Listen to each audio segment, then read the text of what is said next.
Kudus. Terima kasih Tuhan Yesus, terima kasih ya Roh Kudus, Engkau ada di tempat ini. Hati kami sungguh menghausi Engkau. Biarlah kehadiran-Mu, hadirat-Mu yang Maha Kudus pada pagi hari ini boleh menjamah setiap hati kami yang haus dan lapar akan Engkau. Berfirmanlah ya Roh Kudus, kami menyiapkan tanah hati yang baik untuk menerima kebenaran firman Tuhan yang akan memuatkan setiap kehidupan kami, sehingga kami semakin berakar di dalam firman Tuhan. Kami boleh bertumbuh kokoh dan berbuah banyak bagi kerajaan Tuhan.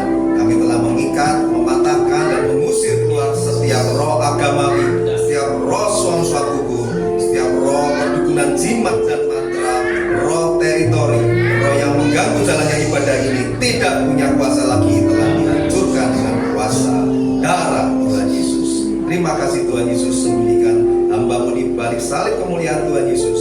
Biarlah hanya Engkau saja yang boleh ditinggikan, dimuliakan, diagungkan di tempat ini. Dalam nama Tuhan Yesus, Muhammad Tuhan yang percaya katakan amin. Puji Tuhan.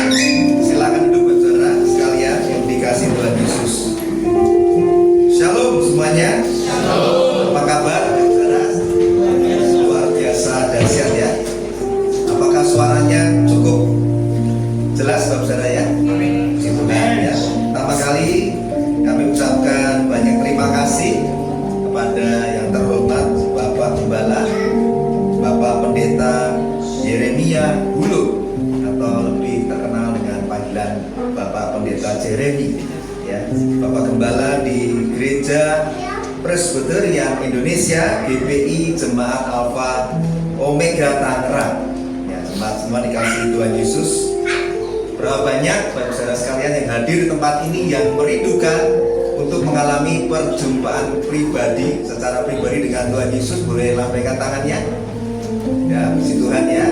Semua jemaat rindu pada ibadah pagi hari ini, siang hari ini mengalami perjumpaan pribadi dengan Tuhan Yesus. Dan memang ini yang paling penting Bapak saudara. Kalau kita hadir dalam sebuah ibadah, jangan merindukan ketemu dengan sosok manusia ataupun hamba Tuhan siapapun juga. Karena hamba Tuhan juga manusia biasa, mereka bisa kadang menyenangkan Anda, tapi kadang juga bisa mengecewakan Anda. Tapi taruhlah pengharapanmu untuk mengalami perjumpaan pribadi dengan Tuhan Yesus. Karena perjumpaan pribadi dengan Tuhan Yesus itu yang mengubah hidup Anda. Kalau Anda berjumpa secara pribadi dengan Tuhan Yesus, Anda pasti akan lebih lagi mencintai pribadi Tuhan Yesus. Anda akan meresponi panggilannya dan Anda akan hidup dalam kasih karunia Allah. Anda tidak akan lagi menyia-nyiakan kasih karunia Allah yang sudah diberikan dalam hidup Anda. Dan Anda akan semakin mau mempersembahkan hidup bagi Tuhan Yesus. Anda rela melayani dan bekerja melayani Tuhan lebih giat lagi. Dan tentu saja Anda akan semakin berakar, bertumbuh, dan berbuah banyak bagi Tuhan. Saya tadi sudah diperkenalkan ya. Nama saya Cahya Nugraha. Kami dari tim TWC Ministry atau singkatan dari The Wonderful Counselor Ministry, yang artinya adalah penasihat ajaib ya. Di Yesaya pasal 9 Allah kita disebut juga salah satunya sebagai penasihat ajaib. Bukan hanya Bapa yang kekal raja damai, tapi juga penasihat ajaib. Nanti Bapak saudara jangan buru-buru pulang, karena akan dibagikan souvenir kenang-kenangan dari kami berupa penyekat Alkitab. Kenapa souvenirnya berupa penyekat Alkitab? Karena kami rindu Bapak Ibu Saudara sekalian, semua jemaat Tuhan di GPI Jemaat Alpha Omega ini kembali lagi dibangkitkan kerinduannya untuk mau melakukan saat teduh pribadi dengan Tuhan Yesus. Yang minimal 1 hari 1 jam saja, sediakan waktu khusus berdua dengan Tuhan. Itu disebut saat teduh pribadi. Di dalam saat teduh pribadi Anda bisa berdoa, memuji menyembah Tuhan, Anda bisa membaca firman, merenungkan firman, dan belajar seluruh kebenaran firman Tuhan. Karena kalau Anda terus mau merenungkan firman, disitulah Anda akan mengalami pertumbuhan rohani. Jangan puas Anda jadi orang Kristen, tetapi sesungguhnya kondisi rohani Anda masih di level bayi rohani. Anda harus terus bertumbuh, dan pertumbuhan rohani hanya bisa didapatkan ketika Anda mau belajar firman. Di situ Anda semakin dewasa rohani. Nah, salah satu visi dari The Wonderful Counselor Ministry adalah mengobarkan apa menghadapi kebangunan rohani yang besar di akhir zaman. Jadi kami ada 7 visi. Nanti Bapak Saudara ketika dibagikan bisa dibaca-baca di rumah ya. Penyekat Alkitab ini kalau Anda terima, ingat selalu bahwa ini menjadi pengingat. Jangan tinggalkan saat teduhmu. Segera dicari Alkitabnya di rumah yang mungkin disimpan di laci dan berdebu. Kalau sekarang sudah teknologinya pakai aplikasi boleh, bukan lagi Alkitab buku tapi e-Bible ya boleh, yang penting dibaca, jangan sampai enggak ya, karena Tuhan Yesus hanya minta minimal 1 jam. Tidakkah engkau sanggup berjaga-jaga dengan aku 1 jam saja? Kalau Anda mengerti isi hati Tuhan, Anda akan mau menyediakan waktu khusus ya.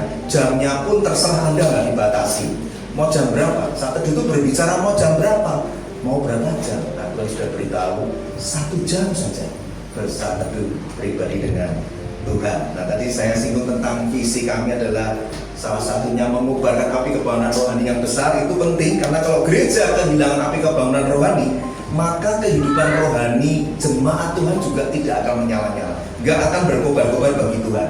Cinta mula-mulanya juga pasti memudar, kehidupan doanya padam, kesetiaan ikut Tuhan turun, hidup kudusnya juga komitmennya memudar. Dulu nggak mau kompromi dengan dosa, sekarang sudah mulai icip-icip lagi dan mulai kompromi dengan dosa. Itu ciri-ciri kebenaran rohani memudar ya. Dan sudah pasti tidak ada kerinduan untuk bersaksi dan memberitakan Injil, itu sudah pasti akan memudar juga. Jadi sangat penting ya, jangan sampai gereja Tuhan kehilangan api kebangunan rohani di akhir zaman. Nah, selain dari souvenir penyekat Alkitab, Bapak Saudara, nanti selain dikenyangkan dengan firman Tuhan yang menjadi protein rohani yang akan menumbuhkan iman dan kerohanian Anda juga nanti selesai ibadah, kita boleh beramah-tamah sebentar sambil menikmati kebutuhan jasmani kita ya. Dari kami juga membawakan sedikit makanan siang untuk kita nikmati bersama. Jadi Bapak Saudara, jangan terlalu gelisah apabila nanti ibadah kita lebih lama dari biasanya ya, karena memang tadi kesaksiannya juga bagus-bagus, semangat sekali ya untuk ingin menyaksikan kebaikan Tuhan dalam pujian, kesaksian hidup. Nah, itu saya senang. Gereja yang sehat adalah gereja yang terus mengencourage, menyemangati jemaatnya, ayo maju, beri kesaksian bagi Tuhan, bersaksilah untuk Tuhan. Itu bagus sekali. Nah, saya mau tanya Bapak Saudara, visi misi gereja GPI, Gereja Presbyterian Alpha Omega di sini, ada yang tahu? Mungkin multimedia, jangan dibocorin dulu, jangan dimunculkan dulu. Siapa yang tahu visi gereja Tuhan di tempat ini? Boleh angkat tangan? Saya sudah tahu karena sudah dibocorin sama Pak Gembala di tempat ini ya. Ada yang tahu jemaat? Yang tahu angkat tangan dapat sepeda. Ya, nggak dapat ini, dapat penyekat Alkitab. Wah, puji Tuhan, nggak ada yang angkat tangan. Saya senang karena jemaatnya jujur-jujur. Ya, daripada angkat tangan nanti kan ditanya apa nggak bisa jawab, lebih baik nggak angkat tangan. Tapi kalau ada yang tahu nggak mau angkat tangan, waduh, ini yang kebangetan ya. Tapi saya yakin jemaat di sini tuh apa adanya, nggak ada yang angkat tangan karena nggak ada yang tahu. Nah, ini menarik, berarti saya harus beritahu karena visi itu penting. Kalau Tuhan sudah taruh visi bagi gembala di tempat ini, jemaat harus juga tahu dan menghafal dan menjiwai dan ikut menghidupi visi gereja tersebut. Yaitu visinya adalah, kalau muncul di multimedia lebih bagus, membangun jemaat yang berakal, bertumbuh dan berbuah.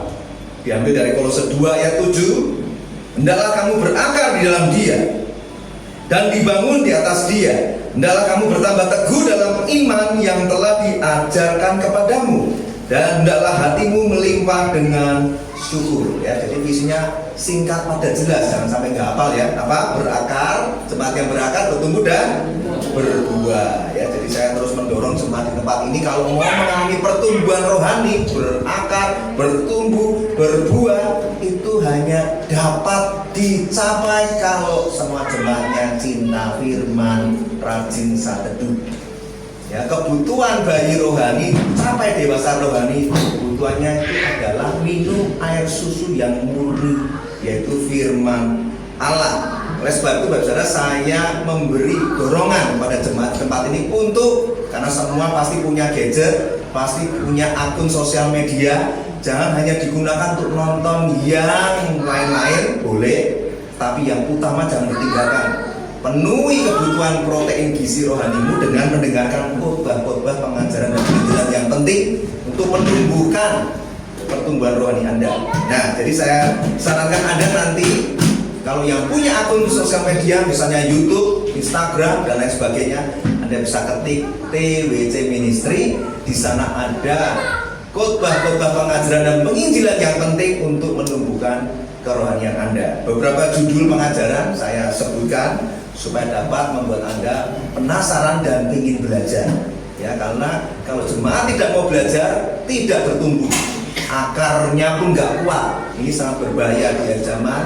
Banyak arus penyesatan menggeser iman banyak anak-anak Tuhan menuju kepada bahaya kemurtadan. Ya, judul seri khotbahnya apa saja pengajaran dan penginjilan dari tim TWC Ministry yang sudah diupload di YouTube adalah yang pertama, dosakah aku bila tidak memberitakan Injil. Nah, ini satu tema khotbah pengajaran yang penting, dan saya yakin jemaat di tempat ini kalau ditanya pasti jawabannya beda-beda dan kadang bingung, nggak berani jawab. Kalau ditanya, kalau Anda tidak beritakan Injil dosa nggak? Nggak ada yang berani yang menjawab dosa nggak ya. Kalau dosa dasarnya apa? Kalau nggak dosa apa dasarnya? Nah, ini penting Anda belajar karena banyak anak Tuhan yang cuek, nggak peduli, nggak pernah mau mikirin. Yang penting jadi orang Kristen, datang ke gereja setiap minggu, porsi yang dingin dipanasin, ya karena kita duduknya lama. Tapi habis itu nggak pernah mikirin beritakan Injil itu sebuah perintah atau pilihan ya, kewajiban atau tidak ya. Kalau saya nggak pernah peduli apa yang terjadi ya, emang gua pikirin yang pasti kalau gua datang ke gereja udah jadi orang Kristen, KTP-nya tertulis Kristen, kalau orang Teges ditulis Kristen, mati pasti masuk surga. Hati-hati ya, demikian saya ingatkan, hati-hati karena firman Tuhan yang Anda kenal tidak pernah mengatakan seperti itu. Ya, makanya Anda harus belajar itu. Yang kedua, ada khotbah pengajaran yang berjudul Tetelestai. Misi Tuhan di kayu salib ketika dia berseru sudah selesai, apa artinya? Apakah artinya semua dosa ditanggung Tuhan di kayu salib dengan sempurna? Maka Tuhan dikatakan sudah selesai. Ya betul, tapi nggak lengkap. Ketika Tuhan berseru sudah selesai, itu ada missio Dei, ada misi Tuhan yang diberikan. Misi Bapa diselesaikan oleh anak, oleh Tuhan Yesus di kayu salib. Demikian Yesus ketika berkata sudah selesai itu juga memberikan misi kepada Anda. Untuk apa? Untuk melanjutkan pekerjaan Tuhan. Maka amanat agung itulah yang Tuhan rindu semua umat percaya kerjakan. Nah, Anda perlu belajar juga. Kemudian ada khotbah pengajaran dengan judul di kayu Katalepo Ermos. Ini bicara orang benar ditinggal Tuhan di padang gurun. Nggak pernah dengar ya. Tahunya kan Tuhan cari satu domba yang terhilang tersesat, dimanapun dicari sampai ketemu. Bahkan jatuh ke jurang pun Tuhan cari, digendong domba yang berdarah-darah itu. Penyelamatan Tuhan itu sempurna. Kalau Tuhan sudah bilang mau mencari pasti mendapat. Itu luar biasa. Tapi Anda pernah nggak mempelajari kenapa ada 100 domba, satu terhilang tersesat Tuhan cari harus sampai ketemu, tapi yang 99 domba sebagai gambaran 99 orang benar kok ditinggalnya di padang gurun. Anda harus mengerti ini. Karena Mazmur 23 bilang apa? Tuhan adalah gembalaku, kita sebagai dombanya dibaringkan di padang rumput yang hijau. Kenapa 99 domba ditinggalnya di padang gurun? Harusnya ditinggal di padang rumput dong, biar aman, biar kenyang, menikmati indahnya pemandangan, minum air sungai yang jernih, rumput yang hijau. Kok ditinggal di padang gurun? Nah, di situ Anda perlu belajar.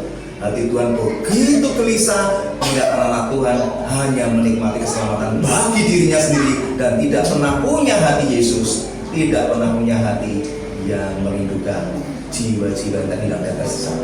Maka anak manusia dikatakan apa? Yesus itu datang untuk mencari dan menyelamatkan yang hilang. Adakah Anda punya hati seperti Yesus? Itu yang disebut dengan dikaios Katalepo Ermos. Kemudian ada judul khotbah pengajaran Epikemai Ananke Eungaliso. Ini semua bahasa Yunani ya, karena Alkitab Perjanjian Baru ditulis dalam Alkitab bahasa Yunani. Nah, Epikemai Ananke Eungaliso itu artinya begini, memberitakan Injil suatu keharusan. Anda sudah tahu nih, belajar dari Rasul Paulus ya, 1 Korintus 9 dan 16. Bagiku kalau beritakan Injil itu aku nggak punya alasan untuk bermegah, karena memberitakan Injil adalah suatu keharusan bagiku. Ada tanda seru lagi, celakalah aku jika aku tidak beritakan Injil. Itu luar biasa banget. Saulus itu orang biasa, dia seorang ahli Taurat, Dia seorang pemikir yang hebat, menguasai Taurat, orang pintar ini. Tapi hatinya belum diterangi dengan Kristus, dia menjadi seorang yang hatinya penuh dengan kejahatan, menangkap orang-orang pengikut Kristus, dipenjarakan, disiksa, sampai suatu hari dia harus berjumpa dengan sinar terang Kristus, matanya buta, dan dia mengalami perjumpaan pribadi dengan Tuhan dan dijadikan Rasul Paulus yang dahsyat. Nah, perjalanan Saulus menjadi Rasul Paulus yang dahsyat ini, dia mengerti tentang prinsip memberitakan Injil itu bukan pilihan, itu keharusan. Bahkan dia bisa berseru celaka. Anda pernah nggak peduli? Atau minimal penasaran kenapa Paulus sampai berseru seperti itu? Nah, Anda perlu dengarkan dan belajar ya. Kemudian ada gereja Tuhan bangkit, ada penilalang di antara gandum, juga penting karena gereja Tuhan itu kurang menyadari kalau di akhir zaman itu ada benih lalang yang ditabur iblis di dalam gereja. Ya, nanti Anda bisa dengarkan karena banyak penyesatan itu disusupkan oleh iblis melalui anak-anak iblis, yaitu benih lalang. Itu dibiarkan tumbuh bersama-sama di dalam gereja. Karena Tuhan nggak memerintahkan untuk menebang atau menebas, nanti di akhir zaman akan dipisahkan. Nah, selama bertumbuh bersama-sama ilalang dan gandum di dalam kebun gandum, itu gambaran gereja. Di sanalah banyak bahaya penyesatan terjadi. Hati-hati, ada gembala palsu, ada penginjil palsu, guru palsu, nabi palsu. Nah, kalau kita nggak pernah belajar, kita nggak bisa bedakan mana yang asli dan palsu. Celakanya, hamba Tuhan yang palsu itu masih terus dibiarkan berdiri di atas mimbar, mengkhotbahkan ajaran-ajaran yang sesat, ajaran-ajaran yang palsu, dan menyeret banyak orang dalam arus penyesatan dan bahaya kemurtadan. Misalnya, Anda sudah tahu ya tentang Kristen progresif, dan masih banyak lagi ya aliran dari Cina, dari Korea yang mengatakan Mesias akan datang berupa wanita dari Cina, berupa pria dari Korea, semua arahnya untuk menyembah mereka ya. Banyak sekali Mesias palsu ada. Kemudian ada judul khotbah pengajaran yang berjudul Exagorazo Kairos. Itu tentang Anda terus menebus kembali setiap waktu dan kesempatan yang Tuhan sudah beri tapi Anda buang dengan sia-sia. Tuhan masih kasih kesempatan loh. Nah, itu Anda harus belajar. Kemudian sola gratia, tunaikan tugas pelayananmu. Kemudian pistis teleo, perjalanan iman yang sempurna sampai garis akhir. Jadi iman kita tuh harus sempurna, saudara, menuju sampai garis akhir. Pasti Anda gelisah ya, Pak, emang ada iman yang sempurna? Nah, ada, maka belajar ya. Kemudian apoloteo, dibicara tentang ikut Yesus. Sekali ikut Yesus, no turning back. Nah, Anda harus mengerti ini prinsip apoloteo. Sekali ikut Tuhan Yesus, tidak boleh kembali kepada dunia dan dosa. Sekali Anda putuskan itu, jangan sampai Anda tidak bisa kembali lagi. Ya, itu apoloteo. Kemudian proskuneo, itu prinsip kalau datang sama Tuhan itu sujud menyembah kepada Tuhan Yesus. Kemudian judul khotbah hidrayo ametakineito. Sebagai orang Kristen harus stand firm, let nothing move you. Artinya berdiri teguh dan jangan goyah. Mengingat akhir zaman ini banyak sekali pencobaan, badai masalah kehidupan yang paling mengerikan adalah penyesatan tadi. Menyusup di gereja dan kita tidak menyadarinya. Diam-diam sudah digeser dari iman pengharapannya nggak pada Kristus lagi, tapi pada ilah-ilah lain, tetapi kita nggak menyadarinya. Hati-hati, doktrin yang paling kokoh, doktrin tentang Kristologi, tentang Yesus adalah Tuhan, keselamatan adalah sola gratia, anugerah Tuhan semata, itu bisa digoncang oleh pengajaran sesat. Dan memang sulit bedakan yang uang asli dan palsu. Kita aja harus belajar dari Bank Indonesia cara membedakannya kan. Di Terawang, berapa pakai sinar, apalagi bilang aslinya gitu kan. Kalau kita nggak pernah dilatih, kayaknya asli, begitu dibelanjakan, dikomplain uang palsu. Nah, itulah pengajaran sesat. Menyusup, menyamar. Nah, kalau nggak belajar gimana bedakannya? Tapi dengan demikian juga jangan terus kita karena nggak belajar langsung tengok kanan kiri dan menuduh, kamu orang Kristen palsu ya. Ya nggak perlu seperti itu. Kita waspada terhadap diri sendiri. Kemudian blepo aku, itu pengajaran tentang kalau kita dengar firman Tuhan, kalau benih firman itu mau bertumbuh kokoh, maka blepo aku ini mengajarkan tentang cara kita mendengar setiap pengajaran firman Tuhan itu didengar dengan teliti, dengan seksama. Maka dengan demikian benih itu akan bertumbuh di tanah hati yang baik. Anda perlu dengarkan juga Cukup menarik ini. Kemudian ada khotbah pengajaran dengan judul Hudore Zao, itu menerima air hidup dan menjadi mata air kehidupan. Yohanes pasal 4, Tuhan Yesus sengaja datang ke Samaria, ke kota Sikar, untuk menjumpai satu orang wanita pendosa. Ya, dan Anda tahu ya, wanita ini bilang apa? Loh, kamu tuh orang Yahudi kan nggak bergaul dengan orang Samaria, mereka tuh musuh bebuyutan. Ya, bangsa Yahudi, bangsa Samaria itu ratusan tahun musuh bebuyutan, karena bangsa Samaria itu kawin campur dan sudah merusak budaya asli dari bangsa Yahudi. Jadi mereka tuh musuh nggak bersahabat. Tapi Tuhan Yesus sengaja datang ke Samaria hanya untuk menjumpai satu orang ini. Nah, ini menarik. Nah, ketika berjumpa, Samaria ini menimba air di jam 12 siang karena dia penuh dosa, dia malas ketemu masyarakat untuk dihujat. Pilihnya pas jam 12 siang supaya orang nggak keluar rumah karena panas. Tapi Tuhan Yesus sengaja menjumpai dia dan menawarkan air hidup. Nah, di situ Anda mengerti ya, wanita itu minta air hidup dan Tuhan bilang, panggil suamimu. Aku nggak punya suami. Itu bicara dosanya ditelanjangi dan diampuni. Ketika wanita itu meminum air hidup, dia menjadi mata air kehidupan. Dia bukan siapa-siapa, dia seorang yang banyak dosanya. Tapi ketika berjumpa dengan Tuhan Yesus, minum air hidup, menjadi mata air kehidupan, dia pulang ke kampungnya teriak-teriak, aku berjumpa dengan Yesus. Dia kan Mesias itu, dia mengatakan segala sesuatu yang telah aku perbuat.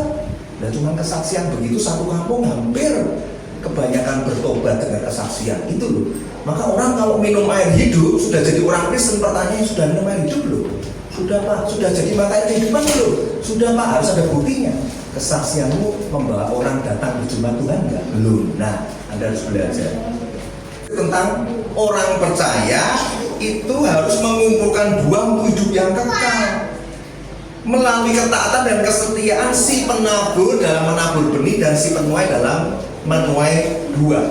Nanti di akhir zaman penabur dan penuai itu akan sama-sama menerima upah dan sama-sama bersukacita. Anda perlu mengerti loh. Oh, saya baru tahu Pak, untuk jadi orang Kristen itu ternyata diminta Tuhan mengumpulkan buah. Nah, Anda harus belajar buah apa dan menabur benih itu benih apa. Anda harus belajar, ini penting sekali. Tadi saya senang Bapak Gembala mengatakan baik yang liturgos, baik yang WL singer, yang melayani itu semua sama di mata Tuhan, itu betul. Upahnya sama. Jadi kalau melayani gak usah ada perasaan minder, gak usah ada perasaan ngiri. Tuh seneng ya, bisa kayak kamu tuh jadi WL katanya keren, gagah nyanyi. Seandainya aku bisa, gak perlu. Ya kalau Tuhan sudah percayakan itu, tekuni setia nanti ketika waktunya Anda dipromosikan, karena upahnya sama. Yang nabur dan menuai akan sama-sama bersukacita. Dan kemarin kami terakhir mengkhotbahkan pengajaran tentang epipoteo gala adolos logikos. Artinya begini, yang selalu ingin akan air susu yang murni dan yang rohani. Ya, ini bicara tentang orang percaya harus terus mengalami pertumbuhan rohani seperti visi gereja Tuhan di tempat ini. Jemaat harus berakar, jemaat harus bertumbuh dan berbuah. Itu nggak ada caranya kecuali kalau jemaatnya semua punya kerinduan untuk mau minum dari air susu yang murni dan yang rohani, yaitu mau membaca firman, merenungkan firman dan belajar firman. Tanpa itu jemaat hanya sekedar jadi orang Kristen biasa, KTP-nya Kristen. Pertumbuhan rohaninya jadi dewasa rohani enggak. Kalau Anda tidak menjadi dewasa rohani, apakah seorang bayi akan suatu hari berjumpa dengan sang mempelai laki-laki? Itu bicara pendewasaan rohani, mempelai siap untuk dipinang oleh Tuhan Yesus. Ya, Anda harus bertumbuh di dalam iman Anda. Nah, Anda perlu waspada Bapak Saudara ya, karena di akhir zaman ini sudah banyak lagi gereja-gereja yang sudah tidak peduli dengan khotbah pengajaran dan penginjilan mulai ditinggalkan. Gereja sekarang lebih senangnya apa? Kalau bisa khotbahnya singkat aja dah, 30 menit, dan kalau bisa yang lucu-lucu, yang praktis-praktis lah, jangan mengajar yang umet-umet, ruwet-ruwet. Kalau bisa Bapak tolong bikin saya ketawa Pak. Senin sampai Sabtu saya sudah banyak masalah. Saya datang hari Minggu pengen dengar khotbah yang lucu. Kalau khotbahnya pengajaran terlalu serius, nanti saya akan WA ke Bapak Gembala untuk next time jangan diundang lagi. Nah, itu trennya seperti itu ya. Anda Bapak Saudara renungkan baik-baik. Ini sangat-sangat menyedihkan. Karena gereja sekarang memaksa Tuhan untuk menikmati ibadah kita yang padahal Tuhan berduka. Tuhan gimana tadi ibadahku? Gimana Tuhan tadi aku ketika jadi WL singer, latih memainkan musik tadi gimana Tuhan? Tuhan senang nggak? Bagus nggak Tuhan? Lebih ke performa yang Tuhan disuruh nonton. Sedangkan Tuhan rindu ketika sesi ibadah yang paling penting adalah Tuhan berbicara di tengah-tengah umatnya melalui hamba-hambanya yang dipilih, yang dipanggil dan diurapinya. Tapi Anda membatasi Tuhan ngomong. Tuhan stop ngomongnya, jangan lama-lama. Tuhan stop, aku nggak mau dengar suara firman pengajaranmu, terlalu lama, terlalu pusing. Sadar nggak Anda melakukan itu buat Tuhan stop ya. Dan sudah membatasi waktu Tuhan ngomong, lebih parah lagi, sudah dibatasi waktunya, jemaatnya bosan dan tertidur. Itu makin menyedihkan. Nah, Anda harus menemukan apakah ini pekerjaan Roh Kudus di tengah-tengah gereja Tuhan? Pasti bukan. Ini pekerjaan setan. Dan kita nggak sadar kan, dibiarkan terus seperti itu. Nah, maka gereja Tuhan harus bangkit. Jangan sampai kita terus ditipu oleh iblis menjalankan ibadah pada hati kita menjauh dari Tuhan. Kemudian ciri gereja akhir zaman apa lagi nih? Jemaatnya udah nggak seneng lagi dengar khotbah yang keras. Udah khotbahnya keras, mengingatkan dosa, menemprak dosa, menuntut pertobatan. Jemaatnya esmosi, bukan emosi ya, esmosi ya. Esmosi itu berarti emosinya memuncak. Jemaatnya marah kalau diingatkan tentang dosa, bertobat, ada penghukuman, ada penghakiman, ada murka Allah. Jemaatnya marah. Mereka nggak lagi suka mendengarkan khotbah yang bermanfaat untuk mengajar. Mereka nggak suka dengan khotbah yang dapat menyatakan kesalahan atau dosa. Mereka nggak suka dengan khotbah yang dapat memperbaiki kelakuan dan mendidik mereka dalam kebenaran. Mereka nggak suka. Dan kalau diingatkan terus-menerus tentang pentingnya dosa dan pertobatan, mereka akan tersinggung. Dan kalau tersinggung apa dilakukan? Marah. Kalau marah apa dilakukan? Pindah gereja. Pindah gereja apa harapannya? Dia akan pindah-pindah gereja, mencari gereja yang bisa membuat telinganya itu senang, terhibur, yang membuat hatinya suka terhibur. Itu yang dilakukan jemaat akhir zaman. Dan ini sudah dinubuatkan di 2 Timotius 4 ayat 3-4. Demikian firman Tuhan mengatakan, karena akan datang waktunya orang tidak dapat lagi menerima ajaran sehat. Mereka akan mengumpulkan guru-guru menurut kehendaknya untuk memuaskan telinganya. Mereka akan memalingkan telinganya dari kebenaran dan membukanya bagi dongeng. Nah, sudah terjadi, ya. Jadi Bapak Saudara, saya berharap Gereja Presbyterian Indonesia GPI Jemaat Apa Omega ini tidak seperti itu ciri-cirinya. Jemaat yang semuanya rindu, bertumbuh, berbuah bagi Tuhan dan suka mendengarkan Tuhan bicara di tengah-tengah ibadah. Jangan sampai kita untuk Marta dan Maria, Tuhan memilih Maria karena apa? Bukan karena sok sibuk, bukan. Bahkan Tuhan mengingat Marta, Marta kamu tuh loh, udah sok sibuk melayani, kamu tuh menyusahkan dirimu. Lihat, Maria ini memilih yang terbaik, duduk diam di kaki Tuhan. Dia mendengarkan Tuhan berbicara. Logos, Tuhan berbicara, perkataan firman-Nya itu yang sama Maria didengarkan dengan tekun dan setia. Itu yang berkenan dari Tuhan, ya saudara ya. Nah, jadi sekarang kita sudah mengerti kalau gereja meninggalkan dua hal ini, ya, pengajaran dan penginjilan, itu ciri-ciri gereja yang harus bertobat. Ini ciri-ciri gereja yang mengalami kematian rohani adalah sudah nggak peduli lagi akan pentingnya pengajaran dan penginjilan. Dan ini diingatkan Tuhan di Wahyu pasal ketiga ayat 1-2. Dan tuliskanlah kepada malaikat jemaat di Sardis, inilah firman Dia yang memiliki ketujuh roh Allah dan ketujuh bintang. Aku tahu segala pekerjaanmu, kau dikatakan hidup padahal kau mati. Lah yang bilang hidup siapa? Kan Tuhan bilang kamu kau mati. Jadi yang bilang jemaat tipe gereja di Sardis ini hidup adalah yang orang-orang bukan Tuhan. Hati-hati gereja yang suka cari validasi dari hamba Tuhan lain atau dari orang lain yang mengatakan, "Oh, gerejamu keren ya, jemaatnya bertumbuh, dulu cuma 10, sekarang 60, wah, luar biasa, pujiannya dulu garing, sekarang basah," gitu ya, keren banget. Hati-hati, itu validasi manusia belum tentu valid, belum tentu penting, belum tentu tepat. Tapi kalau Tuhan berkata, siapa yang bilang gerejamu hidup, di mataku gerejamu mati. Ayat kedua, bangunlah, kuatkan apa yang masih tinggal yang sudah hampir mati, sebab tidak satu pun dari pekerjaanmu aku dapati sempurna di hadapan Allahku. Ini jemaat Sardis itu adalah gambaran gereja yang meninggalkan pengajaran dan penginjilan. Ya, Anda bisa belajar di kitab Wahyu ada 7 tipe gereja di akhir zaman. Nah, jangan sampai kita menjadi gereja yang Tuhan bilang, siapa kamu? Gereja yang mati dan hampir mati. Bangkit dan bangun.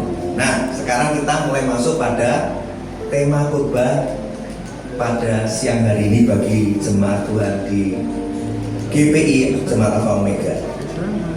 Tadi baru pembukaan. Puji Tuhan. Saya pikir saya akan dihujat dan dilempari apa gitu ya. Dilempari bunga saya senang gitu ya. Oke, ini tema khotbah pada siang hari ini bagi jemaat di GPI Alpha Omega adalah Anatsu Poreo Karisma. Ya, ini jemaat tempat ini biar belajar ya bahasa Yunani biar makin pintar ya. Anatsu Poreo Karisma. Artinya apa? Kobarkan karunia Allah untuk bersaksi dan memberitakan Injil. Maka dari tadi saya tuh terharu dan menahan air mata saya ketika melihat Ryan tadi bersaksi, karena saya tidak membocorkan sedikit pun apa yang Tuhan taruh di hati saya untuk mengkhotbahkan ini. Tetapi dari kesaksian dia, saya merasa ini memang dikonfirmasi oleh Tuhan. Dia pun memberi kesaksian tentang saya, walaupun di Cina itu banyak persekusi, ibadahnya sulit, harus curi-curi tempat lah, takut ditangkap lah, tapi justru membuat dia semakin dimunikan imannya dan dia makin berkobar-kobar. Lah ini bagaimana di dalam penderitaan, di dalam keadaan yang tidak nyaman, pengen ibadah ketemu Tuhan tuh rasanya rindu banget, tapi sulit tempatnya, nggak ada fasilitasnya, tapi nggak membuat dia putus asa, tapi makin berkobar-kobar.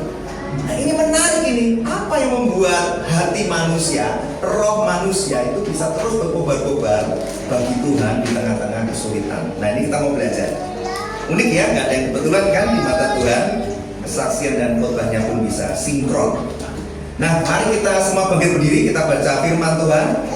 Jemaat yang dikasih Tuhan diundang bangkit berdiri, kita baca 3 ayat saja dari kitab 2 Timotius 1 ayat 6 sampai 8. Multimedia boleh bantu munculkan 2 Timotius 1 ayat 6 sampai 8. Kita baca bergantian. Saya bacakan terlebih dahulu ayat yang ke-6.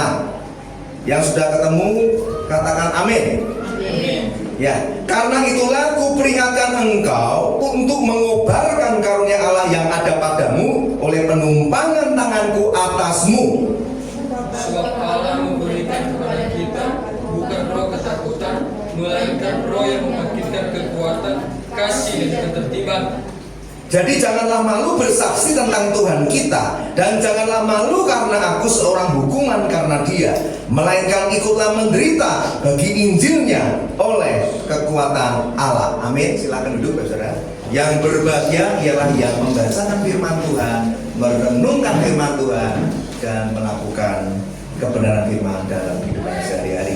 Jadi kita perlu mempelajari dari Alkitab bahasa Inggrisnya. Kalau orang belajar itu pasti akan mulai menyelidiki ya. Tidak hanya dari versi bahasa Indonesia yang diterjemahkan oleh para bapak-bapak gereja menulis dalam lembaga Alkitab Indonesia kan Anda sudah baca, tapi kita perlu mempelajari dari versi terjemahan Alkitab bahasa Inggrisnya. Itu saya ambil dari terjemahan versi King James Version. Dari 2 Timotius 1 ayat ke-6 dikatakan begini. Ya, ini yang versi bahasa Inggrisnya. Kalau bahasa Indonesianya kan, karena itu kuperingatkan engkau untuk mengobarkan karunia Allah yang ada padamu oleh penumpangan tangan atasmu. Oleh penumpangan tanganku atasmu. Tapi kalau King James Version dikatakan begini. Wherefore I put thee in remembrance that those stir up the gift of God. Jadi mengorbankan karunia Allah itu King James Versionnya stir up the gift of God. Artinya begini, karena itu aku mengingatkan engkau supaya engkau mengobarkan karunia Allah yang ada padamu. Jadi terjemahnya masih sama ya, King James sama LAI mendekati sama. Oke. Bagaimana dengan terjemahan NIV, New International Version? Dikatakan begini, for this reason I remind you to fan into flame the gift of God. Jadi to fan into flame. Fan into flame itu kayak orang kipasin mau bakar sate itu. Fan into flame. Nah itu versi NIV-nya. Artinya apa? Karena itu kuingatkan engkau untuk mengobarkan karunia Allah yang ada padamu. Jadi terjemahan LAI dan versi Inggrisnya itu sama. Tidak ada sesuatu yang baru yang kita dapat selidiki. Tapi yang menarik adalah dengan terjemahan versi bahasa Yunaninya. Dikatakan seperti ini. Mengobarkan karunia Allah itu berasal dari dua suku kata sesuai judul tema khotbah kita, yaitu apa? Anatzoporeo dan karisma. Nah, apa arti anatzoporeo? Itu adalah mengobarkan, untuk mengobarkan pikiran, kekuatan, dan semangat. Itu artinya anatzoporeo. Sedangkan di Alkitab Lembaga Indonesia ditulisnya hanya mengobarkan karunia. Lengkapnya adalah mengobarkan, untuk mengobarkan pikiran, kekuatan, dan semangat. Bagaimana dengan karisma?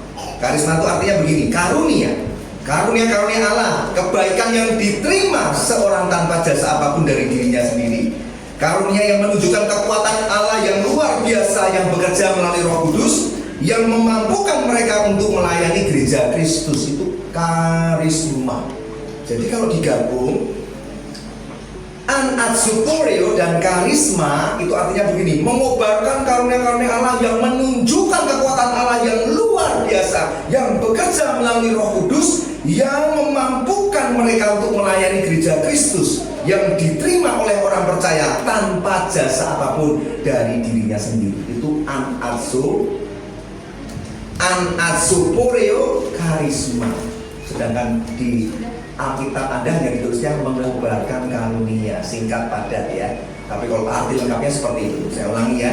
Jadi anatzoporeo karisma itu artinya begini, mengobarkan karunia-karunia Allah yang menunjukkan kekuatan Allah yang luar biasa, yang bekerja melalui Roh Kudus, yang memampukan mereka untuk melayani gereja Kristus, yang diterima, maksudnya diterima itu apa ya, karunia itu ya, yang diterima karunia itu tanpa ada jasa apapun dari kita.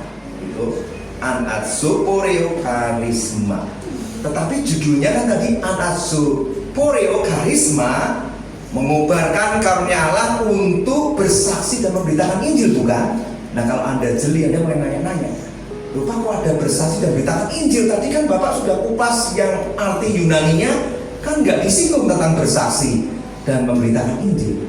Kalau Anda sudah muncul pertanyaan itu dalam hatimu, berarti Anda orang yang fokus, Anda orang yang betul-betul teliti dan jeli. Nah, dari mana kita dapat mengetahui bahwa perintah Allah untuk mengobarkan karunia Allah adalah terutama ditunjukkan untuk bersaksi dan memberitakan Injil? Dari mana? Dari 2 Timotius 1 ayat yang ke-8. Kan kita hanya 3 ayat saja. Coba dibuka yang ayat 8. Di ayat 8 ditulisnya begini, jadi janganlah malu bersaksi tentang Tuhan kita. Kalau ayat 6, kuperingatkan kamu untuk mengobarkan karunia Allah yang ada padamu. Nah, kalau sampai Anda mengobarkan karunia, ayat 8-nya itu ada kata sambung jadi. Jadi suatu relasi, satu hubungan, ini relate antara ayat 6 dan ke-8. Kalau ayat ke-8 pakai terjemahan kata jadi, janganlah malu bersaksi tentang Tuhan kita, ikutlah menderita bagi Injilnya. Kalau di King James itu kata sambungnya therefore. Therefore itu kalau diartikan apa? Karena itu. Tapi lembaga Alkitab Indonesia lebih memilih kata sambungnya apa? Jadi. Kalau kamu kobarkan karunia, jadi kamu jangan malu bersaksi. Jadi nyambung. Dan harus mau ikut menderita bagi Injil. Maka anatzoporeo karisma itu kalau kobarkan karunia Allah untuk bersaksi dan beritakan Injil. Sudah mengerti ya? Karena menjadi satu kesatuan. Juga kalau di dalam terjemahan NIV 2 Timotius 1:8, kalau King James pakai therefore, kalau NIV New International Version pakai kata so. So do not be ashamed of the testimony about our Lord. Jadi jangan malu bersaksi tentang Tuhan kita.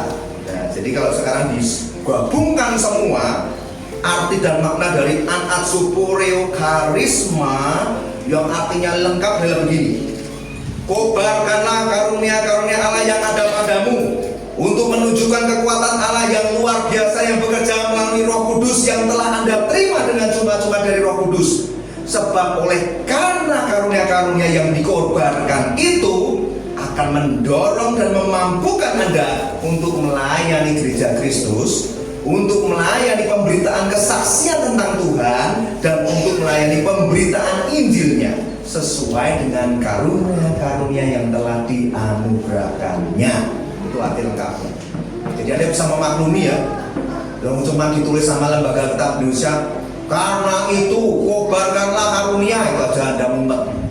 Apa ya maksudnya? Apalagi kalau selengkap ini ditulis, saya yakin nggak dibaca karena Alkitabnya makin tebel. Oleh sebab itu, kalau ada hamba Tuhan yang mengajar, Anda tuh punya kesempatan untuk mendengar dan belajar, karena Tuhan itu rindu mengajar di tengah-tengah Anda. Amin. Kalau Yohanes pasal 4 ya, saya mundur sedikit ya. Kalau Anda renungkan, Tuhan sengaja datang ke Samaria, wanita Samaria bertobat, minum air hidup, jadi matahari kehidupan, dia bersaksi, hampir sekampung bertobat. Terus Tuhan Yesus kan diminta sama mereka, sama orang-orang di kampung Sikar itu, Tuhan, menginap dong di kampungku, please. Padahal mereka sudah bertobat, sudah jadi orang percaya gara-gara wanita itu bersaksi. Belum memberitakan Injil loh, cuma bersaksi. Bisa membawa orang dalam pertobatan. Tapi meminta Tuhan tinggal di kota Sikar itu berapa hari? 2 hari. Apa yang terjadi? Makin banyak lagi yang bertobat. Coba Anda renungkan, 2 hari Tuhan itu ngapain di situ? Apa Tuhan ngajak makan? Isinya cuma makan terus? Apa Tuhan ngajak karaokean, nyanyi? Enggak. Kalau Anda selidiki, Tuhan 2 hari di situ ternyata Tuhan melakukan pengajaran. Dari mana tahu? Karena jemaat di sana berkata, aku percaya bukan lagi dari wanita itu, tapi kami sendiri mendengar perkataanmu. Anda nanti tulis di Yohanes pasal 4. Ketika mereka berkata, aku sendiri mendengar engkau berkata-kata. Kata mendengar itu tadi yang saya singgung. Aku mendengar itu artinya menyelidiki firman. Lah kalau mereka mendengar menyelidiki firman, berarti Tuhan Yesus apa? Yang mengajar. 2 hari terjadi KKR di kampung Samaria itu. Enggak heran yang bertobat makin banyak. Ya, jadi Anda mulai mengerti ya. Nah, jadi sekarang begini, orang percaya yang sudah mengaku sungguh-sungguh percaya dan lahir baru, Tuhan Yesus pasti sudah menganugerahkan karunia dalam diri Anda. Mau nggak mau, sadar nggak sadar, pasti sudah punya minimal 1 karunia. Setiap kita terima karunia Allah berbeda-beda. Diberikan oleh Tuhan Yesus kepada setiap orang percaya, diberikan secara khusus seturut kehendaknya dan berdasarkan kasih karunia Allah. Ya, ingat, minimal punya 1. Tapi ada juga dalam satu kehidupan orang percaya bisa punya 2 sampai 3 karunia. Tapi percayalah, tidak ada satu orang pun yang punya semua karunia atau sampai 9 karunia. Enggak mungkin. Nanti dia jadi super body, dia pengen sama seperti Allah, dia jadi sombong. Minimal 1, ya 2, 3 sudah keren banget itu.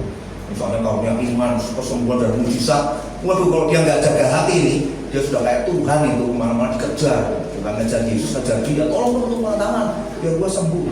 Hati-hati ya. Nah, setiap orang percaya yang sudah punya karunia itu dipanggil untuk melayani sesuai dengan karunianya masing-masing.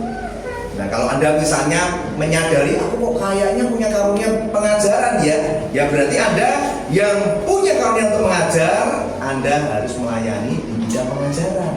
Jangan orang yang nggak punya karunia pengajaran memaksakan diri untuk melayani di bidang pengajaran. Apa yang terjadi? Ya pasti akan timbul masalah dan hasil pelayanan tidak ada maksimal. Karena tidak sesuai dengan karunia yang Tuhan berikan.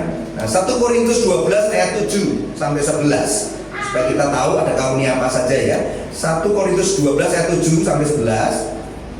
Saya bacakan, tetapi pada tiap-tiap orang dikaruniakan penyataan roh untuk kepentingan bersama. Tuh, untuk kepentingan bersama. Jadi nggak mungkin satu orang punya 9 karunia, nggak mungkin. Berbeda-beda, tapi menjadi satu kesatuan untuk kepentingan gereja Tuhan. Sebab pada yang seorang roh memberikan karunia untuk berkata-kata dengan hikmat. 1, ya karunia berkata-kata dengan hikmat. Kepada yang lain, roh yang sama memberikan karunia berkata dengan pengetahuan. Yang kedua, yang ketiga apa? Kepada yang seorang roh yang sama memberikan iman, dan karunia iman. Dan kepada yang lain memberikan karunia untuk menyembuhkan. Itu yang keempat. Dan kepada yang seorang roh memberikan kuasa untuk melakukan mujizat. Dan kepada yang lain yang memberikan karunia untuk bernubuat. Dan kepada yang lain memberikan karunia untuk membeda-bedakan bermacam-macam roh. Dan yang lain memberikan karunia untuk berkata dengan bahasa roh dan menafsirkan bahasa roh. Ada 9 karunia. Ayat 11 yang paling penting. Tetapi semuanya ini dikerjakan oleh roh yang satu dan yang sama, yaitu Roh Kudus, yang memberikan karunia kepada tiap-tiap orang secara khusus seperti yang dikehendakinya. Jadi kita nggak bisa ngiri. Minta boleh nggak Pak? Minta boleh, tapi kalau Tuhan nggak kasih nggak usah marah, nggak usah kecewa. Kalau misalnya Tuhan, aku pengen Tuhan kasih karunia ini, misalnya boleh minta, tapi seturut kehendaknya enggak. Kalau enggak ya nggak usah kecewa. Maka Anda harus mengerti Anda sudah dikasih karunia apa sama Tuhan, supaya Anda dapat melayani pekerjaan Tuhan seturut dengan karunia yang Tuhan sudah percayakan. Roma 12 ayat 6 sampai 8. Dan ingat ya, kesadaran kita mengetahui karunia apa yang Tuhan sudah beri sejak Anda jadi orang percaya, itu nanti Tuhan ingatkan untuk dikobarkan. Karunia yang sudah ada dalam dirimu itulah yang Tuhan minta pada siang hari itu dikobarkan. Pak, ngapain karunia dikobarkan? Supaya Anda mau bersaksi tentang Tuhan kita dan mau memberitakan Injil. Maka Paulus bilang jangan malu bersaksi tentang Tuhan, dan maulah ikut menderita, memberitakan Injil. Itu fungsi mengobarkan karunia ya. Roma 12 ayat 6. Demikianlah kita mempunyai karunia yang berlain-lainan menurut kasih karunia yang dianugerahkan kepada kita. Jika karunia itu adalah untuk bernubuat, baiklah kita melakukannya sesuai dengan iman kita. Jika karunia untuk melayani, baiklah kita melayani. Jika karunia untuk mengajar, baiklah kita mengajar. Jika karunia untuk menasehati, baiklah kita menasehati. Siapa membagikan sesuatu dalam melakukannya dengan hati ikhlas, siapa memberi pimpinan adalah yang melakukan dengan rajin. Siapa yang menunjukkan kemurahan adalah yang melakukannya dengan sukacita. Jadi Tuhan Yesus menghendaki kita sebagai orang percaya yang masing-masing sudah terima karunia-karunia yang berbeda-beda, yang diberikan secara khusus seturut dengan kehendaknya berdasarkan kasih karunia. Tuhan itu pengen kita apa saja? Ya pengen bertanggung jawab. Udah dikasih karunia, sadari itu karunianya apa dalam dirimu, lakukan, kerjakan, kobarkan. Maka orang yang setia mengobarkan karunia yang sudah diberikan di dalam hidupnya itu akan disebut sebagai pengurus yang baik dari kasih karunia Allah.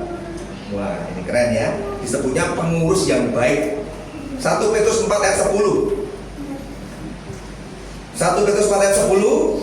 Layanilah seorang akan yang lain sesuai dengan karunia yang telah diperoleh tiap-tiap orang sebagai pengurus yang baik. Oh Pak, jadi kami yang sudah punya karunia yang Tuhan berikan di antara kami ini berbeda-beda, berlain-lainan seturut kehendaknya berdasarkan kasih karunia-Nya. Kalau kami setia untuk mengobarkan karunia yang sudah kami terima itu, di mana karunia itu menunjukkan kekuatan Allah yang besar, dan supaya kami dapat melayani pelayanan kesaksian dan pemberitaan Injil, itu kalau kami taat setia melakukannya, kita disebut sebagai pengurus yang baik dari kasih karunia Allah. Nah, Anda mulai bertanya-tanya, maksudnya apa ya pengurus yang baik bagi kasih karunia Allah? Kalau pengurus yang baik sebagai rukun tetangga, rukun warga, mengerti yang penting ronda dan jangan lupa iurannya, begitu kan? Tapi kalau pengurus yang baik dari kasih karunia ini artinya apa? Nah, Anda harus lagi harus mau belajar. Berapa banyak jemaat tempat ini yang kalau ditanya apa itu kasih karunia Allah, juga bingung menjelaskan. Mungkin ada yang bilang kasih karunia itu rahmat ya Pak ya, anugerah ya Pak. Ya betul, tapi nggak lengkap. Ya, dengarkan baik-baik. Kalau kita pengen tahu arti pengurus yang baik dari kasih karunia Allah, berarti kita harus mengerti apa itu kasih karunia Allah. Kasih karunia Allah itu bahasa Yunani-nya charis. Bukan karisma ya, karisma itu karunia Allah. Kalau charis itu kasih karunia Allah. Jadi charis itu artinya begini: rahmat, anugerah, belas kasihan, kehadiran Allah, kasih Allah, kuasa Allah, kemuliaan Allah, kebaikan Allah, berkat Allah. Banyak sekali. Tetapi teolog merangkumnya kasih karunia menjadi sebuah rangkaian yang begitu indah dan begitu sangat memberkati, dan saya akan jelaskan pada saudara sebagai berikut. Kasih karunia Allah yang secara luas dan lengkap dan utuh artinya sebagai berikut. Kalau ditanya apa itu kasih karunia Allah, Anda harus bisa menjawab sebagai berikut. Kasih karunia Allah adalah kehadiran dan kasih Allah melalui Yesus Kristus yang diberikan kepada orang percaya melalui Roh Kudus, yang di dalam kasih karunia itu terdapat 3 hal. Nah, saya ulangi ini panjang ya, tapi kalau kita tulisnya gampang ya, kasih karunia Allah. Tapi kalau nggak dijelaskan Anda bingung. Nah, kasih karunia Allah adalah kehadiran dan kasih Allah melalui Yesus Kristus yang diberikan kepada orang percaya oleh Roh Kudus yang di dalamnya ada 3 hal. Apa itu 3 hal? 1, ada rahmat Allah. 2, ada anugerah Allah. Ketiga, ada kuasa Allah untuk melakukan kehendaknya. Gak mengerti ya, kasih karunia itu apa? Ada rahmat, anugerah, kasih kuasa Allah melakukan kehendaknya. Nah, rahmat sama anugerah itu beda, Bapak Saudara. Rahmat itu bicara belas kasihan Allah, pengampunan Allah. Anugerah Allah itu bicara pemberian Allah. Kita itu siapa? Nggak layak terima pemberian dari Allah, tapi Allah melayakkannya. Itu namanya anugerah. Nah, gambarannya begini supaya Anda tuh lebih jelas lagi dan ingat terus. Saya kasih gambaran begini. Kalau di tempat ini ada pasangan suami istri yang sulit dapat keturunan, sulit dapat anak, berdoa berpuluh-puluh tahun, pada akhirnya Tuhan berkahi dan dapatlah 1 orang anak, dan hanya 1 aja tidak bisa dapat apa. Cowok ganteng keren, gitu ya. Pokoknya Korea aku kalah. Ini boleh diadu sama mana pun. Ganteng, rambutnya gondrong gitu ya, tren kekinian lah, cinta Tuhan gitu. Tiba-tiba dia waktu naik motor mau pergi sekolah gitu, pulang-pulang mengalami musibah. Anda terima kabar, suami istri Anda menangis karena orang memberi kabar berkata sedemikian, "Wah Bu, jangan sedih ya. Apakah betul yang namanya Waluyo-nya Anda nih?" Saya sembarang nama ya, Waluyo. Kalau ada yang namanya di sini saya yakin nggak ada nama orang Jawa. "Oh iya, itu anak saya. Mohon maaf Bapak, itu anak ibu Bapak sudah meninggal." "Itu kenapa?" "Kena itu Bapak." Di yang motor itu apa namanya? Geng motor itu apa namanya? Ya dibegal di tengah jalan. Wah, udah teriak-teriak, "Oh, anakku baik-baik, nggak pernah musuh." Namanya musibah, dibegal dan meninggal tengah jalan. Wah, iya, bapak ibunya nangis, dan kebetulan ada saksi mata sehingga ada polisi memproses dengan cepat. Pembunuhnya ditangkap, langsung diproses di pengadilan Tangerang. Anda hadir dengan begitu hati yang membara, hati yang panas. Hakim memutuskan untuk ini pembunuh anak Anda dihukum mati, diketok. Semua ada berdiri tepuk tangan. "Terima kasih Pak Hakim. Mata ganti mata, nyawa ganti nyawa." Puas sekali. Itu namanya keadilan. Dia membunuh anak Anda, dia harus diadili dan hukumannya harus hukuman mati. Itu keadilan. Tetapi kalau tiba-tiba Anda hatinya digerakkan oleh Roh Kudus dan Anda berdiri dan berkata, "Pak Hakim, saya minta tolong Pak Hakim, jangan dihukum mati Pak, kami sudah ikhlas. Tolong bebaskan si anak muda pembunuh anak saya. Dia kan juga masih muda Pak Hakim, masih punya masa depan. Tolong Pak Hakim, bebaskan, saya cabut semua gugatan saya. Saya sudah rela anak saya untuk meninggal dengan cara seperti itu." Itu disebut rahmat. Karena pembunuh anak Anda tidak jadi dihukum mati, itu rahmat. Tapi kalau Anda tidak berhenti sampai di situ dan Anda bertambah lagi berkata, "Pak Hakim, satu lagi, apa lagi nih? Pak Hakim, saya minta izin, tolong si pembunuh anak saya ini, boleh nggak Pak saya adopsi jadi anak saya? Saya bawa pulang, saya akan rawat dia, saya akan berikan warisan yang sudah kami siapkan untuk anak saya almarhum. Semuanya kasih sayang dan warisan ku berikan kepada dia Pak. Tolong Pak Hakim." Itu namanya anugerah. Dia nggak layak terima, tetapi dilayakkan untuk menerimanya. Bukankah Bapamu di surga sudah melakukannya melalui Yesus Kristus? Dicurahkanlah rahmatnya yang besar sehingga penebusan diberikan dengan cuma-cuma, sampai darah-darah, berdarah-darah, tercurah habis-habisan. Bukankah anugerah yang terbesar juga sudah diberikan yang memberimu keselamatan? Nah, jadi kasih karunia sudah mengerti ya, kehadiran dan kasih Allah Bapa melalui Yesus Kristus yang diberikan kepada setiap orang percaya oleh Roh Kudus yang di dalamnya ada 3 hal. Rahmatnya Anda sudah mengerti, anugerahnya Anda sudah mengerti. 2, ini diberikan kepada Anda secara cuma-cuma dan sifatnya Anda menerima secara pasif. Tapi yang ketiga, yaitu kuasa Allah untuk melakukan kehendaknya, itu butuh keaktifan Anda untuk mau menerima dan melakukannya. Jadi dalam kasih karunia Allah ada 3 hal yang penting, rahmat dan anugerah sifatnya pasif, Anda tinggal terima. Tetapi satu lagi bersifat aktif, menuntut Anda untuk mau taat melakukannya. Yaitu apa? Kuasa Allah untuk melakukan kehendaknya. Kalau Anda mau taat melakukan itu, maka akan ada kuasa Allah mengalir melalui setiap karunia-karunia yang Anda punya di dalam pelayanan. Jadi jangan heran, kayaknya gue biasa aja ya, kenapa lu dekat gue tiba-tiba nangis sih? Ya jangan heran, it's not about you. Ini tentang kuasa Allah yang sedang mengalir melalui hidupmu ketika engkau worship, ketika engkau sedang beritakan firman. Ada orang dijamah hatinya, masiku hatinya dia menangis. Itu karena kuasa Allah, karena Anda taat, karena Anda mengerti bahwa kasih karunia bukan cuma rahmat dan anugerah, tetapi ada kuasa Allah yang harus Anda mau terima untuk pekerjaan Tuhan. Ya, sudah mengerti ya? Jadi kalau sekarang digabung, hendaklah kamu menjadi pengurus yang baik akan kasih karunia Allah. Sudah tahu artinya, karena kasih karunia sudah paham. Jadi pengurus yang baik dari kasih karunia Allah itu yang Tuhan Yesus kehendaki agar setiap kita mau menjadi pengurus yang baik dari kasih karunia Allah. Nah, tadi kan bicara kuasa Allah untuk melakukan kehendaknya. Kalau Anda ditanya seperti ini, bisa jawab nggak? Lalu apa yang menjadi kehendaknya? Apa yang menjadi perintahnya yang harus dikerjakan dalam kehidupan orang percaya? Ya ada dua. Yang pertama menjadi pengurus yang baik akan kasih karunia Allah. Yang kedua, kita harus mau menyelesaikan tugas pelayanan yang Tuhan sudah berikan dalam kehidupan kita sebagai orang percaya. Selesaikan sampai garis akhir. Kisah Para Rasul 20 ayat 24, multimedia bisa munculkan. Inilah yang menjadi kehendak Allah untuk kita kerjakan. Yang pertama menjadi pengurus yang baik akan kasih karunia Allah. Yang kedua, selesaikan pelayanan yang ditugaskan Tuhan Yesus sampai garis akhir.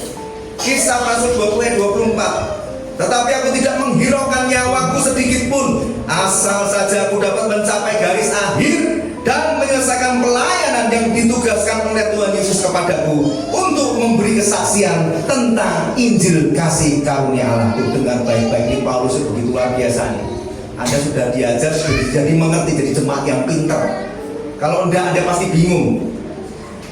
Paulus tidak menghiraukan nyawa sedikit pun, asal dapat mencapai garis akhir dan selesaikan pelayanan yang ditugaskan Tuhan Yesus kepadanya. Kalau Anda ditanya, apa yang menjadi panggilan dan tugas pelayanan dalam hidupmu? Kan sering bingung. Apa ya panggilan Tuhan atas hidupku? Itu sudah dikasih tahu sama Paulus. Apa yang ditugaskan Tuhan Yesus pada setiap kehidupan orang percaya itu adalah memberi kesaksian, yaitu bersaksi dan beritakan Injil kasih karunia Allah. Nah, Anda sudah diajar kasih karunia Allah, jadi pasti bisa mengajar. Anda bisa cerita pada orang. Jadi kalau ada orang Kristen yang suatu hari kalau dia dipanggil pulang sama Tuhan, pulang ke rumah Bapa di surga, pastikan titip pesan sama saudaramu yang pada keluargamu itu yang jelas. Jangan bilang begini, Ma, Pak, nanti tolong ditulis di batu tulisanku ya. Apa maunya apa? Tulis bahwa aku telah mengakhiri pertandingan yang baik mencapai garis akhir. Hati-hati. Nanti ketemu Tuhan ditanya, kamu capai garis akhir itu sudah selesai belum pelayanan yang tugaskan padamu? Karena Paulus kan ngerti, aku dapat mencapai garis akhir dan ada kata dan. Jadi jangan kita itu terlalu GR, merasa bahwa sudah sampai garis akhir, tapi tugas pelayanan tidak pernah diselesaikan. Detik kita diizinkan Tuhan meninggal dengan cara apapun, terus kita merasa sudah selesaikan tugas pelayanan, maka kita harus mengerti isi hati Tuhan dan bertobat, saudara ya. Karena Tuhan juga tidak mencari semua yang serba spektakuler. Pak, saya kan nggak bisa ngomong. Apakah saya harus seperti Bapak jadi hamba Tuhan? Apakah saya harus seperti Bapak Pendeta Yeremi jadi gembala? Ya, bukan seperti itu. Sadari apa karunia yang Tuhan sudah berikan kepadamu. Kobarkan karunia itu. Karena di dalam karunia itu ada kuasa kekuatan Allah yang akan dimanifestasikan dalam kehidupanmu. Ketika Anda teguh melakukan itu, Anda pasti akan terdorong, termotivasi untuk selalu pada kesempatan yang baik, pada kesempatan yang ada, rindu bersaksi. Dan ingat, kalau bersaksi itu bukan tentang dirimu, tapi tentang Tuhan. Maka tadi 2 Timotius 1 ayat 8 dikatakan jangan malu bersaksi tentang Tuhan kita, bukan bersaksi tentang kita. Tuhannya jangan dicoret. Kesaksian kita apapun itu juga, kesaksian hidup, kesaksian pujian yang setiap hari Tuhan selalu beri. Maksud kita tiap hari gak ada sesuatu yang baru sih? Lalu baru setiap hari itu bisa disaksikan.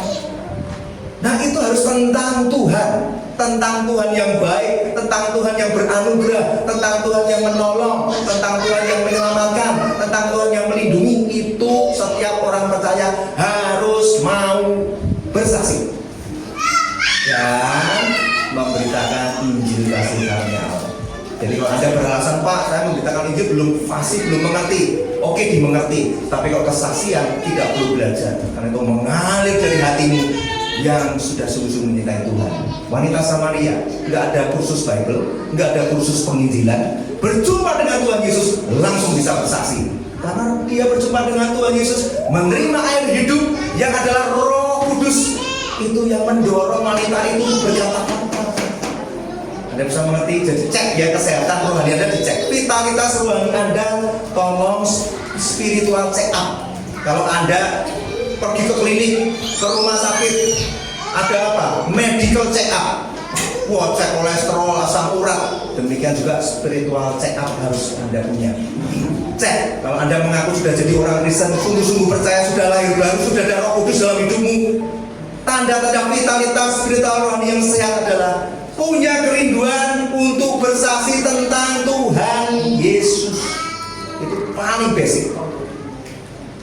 Upgrade dirimu untuk mau belajar, mengerti tips penginjilan yang efektif, mengerti tentang kasih karunia Allah tadi. Nah, sudah diajar tadi ya. Jadi coba Anda renungkan ya, berapa banyak orang percaya jemaat di tempat ini yang kalau ditanya pertanyaan seperti ini bisa jawab enggak? Sejak Anda jadi orang percaya, apakah Anda tahu yang menjadi tugas dan panggilan pelayanan yang Tuhan Yesus berikan kepada Anda? Nah, sudah dibocorin ya. Kalau belum bocorin nggak bisa jawab. Sekarang sudah bisa jawab, yaitu apa? Bersaksi dan beritakan Injil. Kalau sampai hari ini Anda memeriksa hidupmu sedang kondisi tidak atau belum punya kerinduan untuk melakukan kesaksian dan beritakan Injil, jangan-jangan mungkin Anda belum sungguh-sungguh jadi orang percaya. Jangan-jangan Anda belum sungguh-sungguh lahir baru. Tapi nggak usah berkecil hati. Kalau firman itu Anda yang Anda perlukan adalah dengan kerendahan hati nanti datang kepada Tuhan, bertobat sungguh-sungguh dan berkata, Tuhan, ampuni segala dosaku, izinkan aku menerima kasih karunia yang besar di dalam hidupku. Detik Anda melakukan itu, menerima Yesus Kristus dan kasih karunia-Nya, Anda diselamatkan. Roh Kudus kembali akan mengisi hidupmu dan mengobarkan setiap karunia-karunia di dalam hidupmu. Jadi sekarang kita sudah mengerti tentang menjadi pengurus yang baik akan kasih karunia Allah. Nah, saya tutup dengan satu pertanyaan begini. Lalu mengapa orang percaya yang sudah lahir baru kok harus mengobarkan karunia Allah untuk bersaksi dan beritakan Injil? Kenapa, Pak? Emang gue pikirin, Pak, emang apa pentingnya? Nah, pasti ada yang bertanya-tanya ya. Untuk apa? Paulus kan juga mengingatkan, hai Timotius, ku peringatkan engkau. Berarti ini penting. Nah, apa alasannya? Ada dua. Yang pertama, kenapa orang percaya harus mengobarkan karunia dalam hidupnya? Karena dalam perjalanan iman Anda mengikut Tuhan itu tidak akan pernah luput dengan yang namanya beban masalah hidup, baik itu penderitaan, tekanan, ancaman, hujatan, ketakutan, kekecewaan, penyesatan. Masih banyak banget tantangan kita. Nah, kalau kita tidak mau terus-menerus mengobarkan karunia dalam diri kita, maka kita tidak akan dapat berdiri teguh menghadapi setiap badai permasalahan, dan kita tidak akan bisa menyelesaikan tugas pelayanan yang Tuhan Yesus berikan. Gak akan kita selesaikan sampai garis akhir. Maka fungsi mengobarkan karunia itu adalah untuk itu. Yang ini menjadi contoh yang baik. Kesaksiannya sederhana. Di tengah kesulitan, rindu cari Tuhan, rindu melayani, semua akses ditutup. Tapi dia bilang, justru dalam kesulitan ini, saya juga heran, kenapa bisa berkobar-kobar mencari Tuhan. Coba Anda cek, saudara. Apakah Anda saat ini dengan kondisi yang tidak sulit, tidak banyak tekanan, penderitaan, mungkin Anda punya penderitaan yang lain, beban kehidupan yang lain, mungkin pekerjaan, mungkin masalah rumah tangga, mungkin masalah keuangan, apapun juga beban, masalah hidup, beban dosa yang menghimpitmu. Coba pikirkan baik-baik. Apakah masih ada kerinduan yang berkobar-kobar di dalam hatimu? Adakah roh yang terus menyala-nyala itu terus menyala apinya? Atau jangan-jangan sudah memudar? Nah, para teolog mengatakan bahwa surat 2 Timotius 1 ayat 6-8 itu ditulis dalam kondisi penganiayaan yang hebat, yang masif dan intensif, karena pada saat itu terjadi dalam kekuasaan Kaisar Nero. Jadi yang mati itu banyak, yang ditangkap, di penjara, dibunuh banyak sekali. Bahkan di 2 Timotius 1:8, Paulus sendiri juga ketika menulis surat ini buat Timotius itu dalam kondisi di penjara. Ini benar-benar surat yang sangat romantis, penuh dengan kesan yang begitu mendalam. Dia sangat cinta sama muridnya Timotius. Nulis surat ini juga dalam penjara. Coba kalau kita di penjara, bisa nggak nulis surat seperti ini? Yang ada mungkin kita menangisi diri sendiri, kecewa dengan Tuhan. Tuhan, kenapa ubah pelayanan sekarang malah ditangkap polisi, dimasukin penjara? Tapi Paulus menulis dengan setia, sehingga surat ini memberkati kita. 2 Timotius ini berbeda dengan peristiwa sebelumnya. Paulus sudah menyadari bahwa penangkapannya, pemenjaraannya berujung pada hukuman mati. Tahunya dari mana? 2 Timotius 4 ayat 6 sampai 7. 2 Timotius 1 dia nulis buat Timotius. 2 Timotius 4 dia sudah menyadari bahwa dia akan mati. 2 Timotius 4 ayat 6 saya bacakan begini. Mengenai diriku, ini yang ngomong Paulus ya, darahku sudah mulai dicurahkan sebagai persembahan, dan saat kematianku sudah dekat.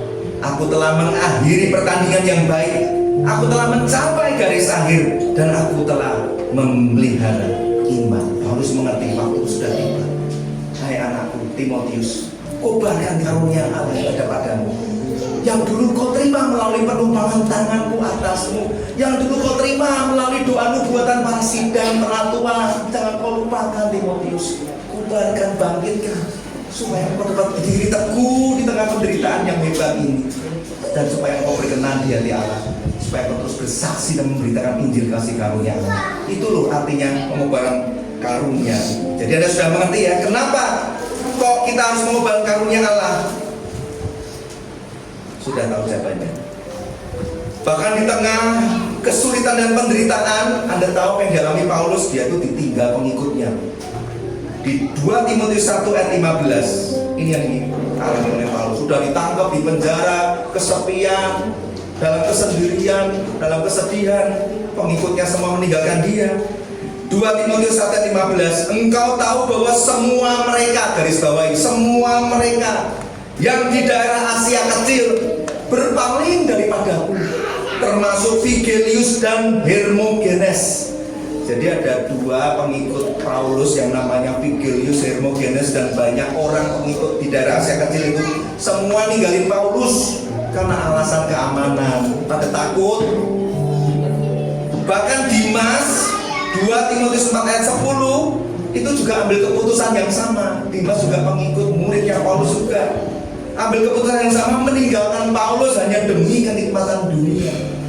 2 Timotius 4 ayat 10, karena Demas telah mencintai dunia ini dan meninggalkan aku.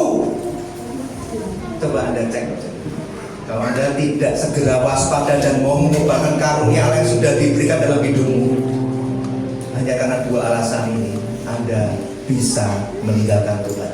Karena kekecewaan, beban masalah hidup, penderitaan, beban dosa, kenikmatan dunia, kekayaan. Banyak orang mudah sekali tinggalkan Tuhan hanya demi mencari hal dunia tadi. Oleh sebab itu, saudara, saya minta jemaat tempat ini mulai merenungkan apakah karunia yang sudah diberikan dalam hidupmu.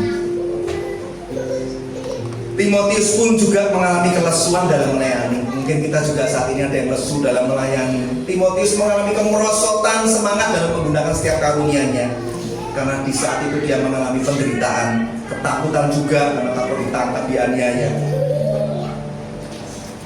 Tetapi Paulus telah mengingatkan Timotius untuk bangkit. Jangan malu bersaksi tentang Tuhan kita. Jangan takut menderita untuk memberitakan Injil kasih karunia Allah. Sekarang mulai dicek Bapak saudara ya, apakah kondisi Anda saat ini sedang mengalami kelesuan nggak? Rohani Anda sedang lesu nggak sih? Pelayanan Anda sedang semangat-semangatnya atau sedang loyo? Kemerosotan dalam mengubarkan karunia Allah sedang Anda alami nggak? Kalau iya, Anda harus segera bangkit. Jangan biarkan Anda kendor, jangan biarkan rohmu padam, tapi biarkan rohmu menyala-nyala dan terus melayani Tuhan. Ingat, karunia yang diberikan Allah kepada Anda itu sifatnya kepercayaan, bukan kepemilikan. Saya ulangi, kalau Anda sudah jadi orang percaya diberi karunia, itu sifatnya kepercayaan Allah kepada Anda, bukan kepemilikan. Kalau Anda tidak setia, tidak mau mengobar karunia, karunia itu akan diambil daripada dan diberikan kepada orang yang tekun. Karena dia tekun setia, ditambah satu lagi sama sang empunya karunia. Amin, saudara. Inilah yang disebut dengan anazoporeo karisma, yaitu kobarkanlah karunia-karunia Allah yang ada padamu untuk menunjukkan kekuatan Allah yang luar biasa yang bekerja melalui Roh Kudus yang telah Anda terima dengan cuma-cuma. Sebab karena itulah karunia-karunia yang dikobarkan akan mendorong dan memampukanmu untuk melayani gereja Kristus, untuk melayani pemberitaan kesaksian tentang Tuhan, dan untuk memberitakan Injil kasih karunia sesuai dengan karunia yang telah Anda terima. Tadi ada kata untuk melayani gereja Kristus. Jadi semua pelayan gereja Tuhan di tempat ini, ingat, apapun profesi pelayanan, jangan tinggalkan di rumah tadi, kesaksian dan pemberitaan Injil. Jadi gimana caranya kalau kita itu mau memberitakan Injil, Bapak? Memberitakan Injil dan bersaksi melalui karunia. Kalau karyamu mengajar, kesaksian dan pemberitaan Injil jangan ditinggalkan. Kalau karuniamu bernubuat, di tengah nubuatan, jangan lupa Anda harus juga bersaksi dan beritakan Injil, karena itu yang dikehendaki oleh Tuhan Yesus. Dan alasan yang terakhir, kenapa kok kita harus mengobarkan karunia, Bapak Saudara? Karena di akhir zaman ini banyak anak-anak Tuhan yang masuk dalam arus penyesatan. Maka pengajaran dan penginjilan harus tetap diberitakan di gereja Tuhan. Jadi Anda tidak perlu berkecil hati kalau ditanya begini, kamu katanya penginjilan, tapi kok melakukannya di gereja, kok di komunitas orang percaya? Anda bisa jawab, ya nggak apa-apa, karena Tuhan Yesus juga melakukannya. Tuhan Yesus di Markus 3, Markus 9 itu juga berjalan berkeliling untuk mengajar dan memberitakan Injil. Ya, jadi pengajaran dan penginjilan adalah hal yang penting dikembangkan dalam gereja ini. Saya tutup saja dengan dimunculkan di multimedia. Ada hasil survei dari perusahaan Barna. Ya, ada survei dari perusahaan Barna, ini perusahaan internasional yang memotret kondisi kekristenan di dunia dan di Indonesia.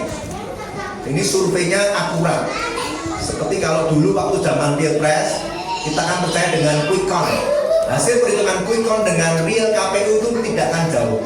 Nah, ini perusahaan Barna, ini perusahaan yang usianya 30 tahun melakukan survei potret wajah kekristenan di dunia dan di Indonesia. Nah, setelah dipotret, disimpulkan ada 4 tipe orang Kristen. Yang pertama, Kristen prodigal atau ex-Kristen. Ini artinya apa? Mereka sudah tidak lagi mengidentifikasikan dirinya sebagai orang Kristen. Memang dulunya orang Kristen, tapi sekarang sudah meninggalkan iman percayanya. Atau gampangnya ini tipe Kristen murtad. Di dunia ada berapa tipe Kristen prodigal atau Kristen murtad ini? Ada 499 juta. Ini survei tahun 2023. Di Indonesia ada berapa yang murtad Kristennya? 2,4 juta. Ya, Anda bisa lihat di multimedia. Potret yang kedua, tipe Kristen yang disebut nomads atau lapsed Christian. Ini kondisi mereka tetap mengaku orang Kristen tapi sudah tidak lagi ikut beribadah, tidak lagi pergi ke gereja. Gampangnya saya sebut ini Kristen KTP. Yang pertama Kristen murtad, yang kedua Kristen KTP. Yang Kristen KTP di dunia ada berapa? 880 juta. Di Indonesia ada berapa? 4,4 juta. Yang ketiga, habitual churchgoers. Ini kondisi di mana mereka masih datang gereja tetapi sudah tidak lagi punya iman dan kepercayaan yang kokoh tentang kekristenan. Mudah bercampur dengan dunia. Ini salah satunya Kristen suam-suam kuku. Nah, ini di dunia ada berapa? 714 juta. Di Indonesia ada 18,5 juta. Nah, yang prihatin begini, di Indonesia ini Kristen yang suam-suam kuku itu ada 64%. Artinya kalau dalam satu kelompok berkumpul 10 orang, itu 6 orang udah pasti suam-suam kuku. Ini menurut survei. Begitu menyedihkan bukan? Ada komunitas orang percaya di Indonesia 10 orang, itu menurut survei 6-nya suam-suam kuku. Yang terakhir, Resilient disciples itu kondisi di mana mereka disebut murid Kristus yang aktif, hadir dalam acara ibadah, terlibat di gereja, percaya otoritas Alkitab dan penebusan Kristus, bergairah melayani Tuhan. Ini saya sebutnya murid Kristus yang sejati. Di dunia cuma ada 309 juta, di Indonesia cuma ada 5,8 juta. Jadi PR kita masih banyak, Bapak Ibu Saudara. Terlebih jangan kita tuh sok yakin begini, Pak. Kalau saya sudah orang Kristen, sudah dibaptis, rajin ke gereja, apakah saya anak-anak Tuhan yang sejati? Belum tentu. Pak, kalau ada pendeta hamba Tuhan yang sudah pelayanan, apakah anak-anak Tuhan yang sejati? Belum tentu. Yang tahu hanya Anda dan Tuhan. Jadi kalau Anda teringat Lukas 13 ayat 22 sampai 30 tentang siapakah yang diselamatkan, Anda akan mengerti. Hasil survei tadi itu potret ayat ini tadi. Ketika mereka berkata kepada Tuhan Yesus, Tuhan, sedikit sajakah orang yang diselamatkan? Lukas 13 ayat 23, Tuhan jawabnya apa? Tuhan gak jawab ya, gak jawab tidak, gak jawab angka, tapi Tuhan jawabnya begini. Jawab Yesus kepada orang-orang di situ, berjuanglah untuk masuk melalui pintu yang sesak itu, sebab aku berkata kepadamu, banyak orang yang akan berusaha untuk masuk, tetapi tidak akan dapat. Saya undang semua bangkit berdiri.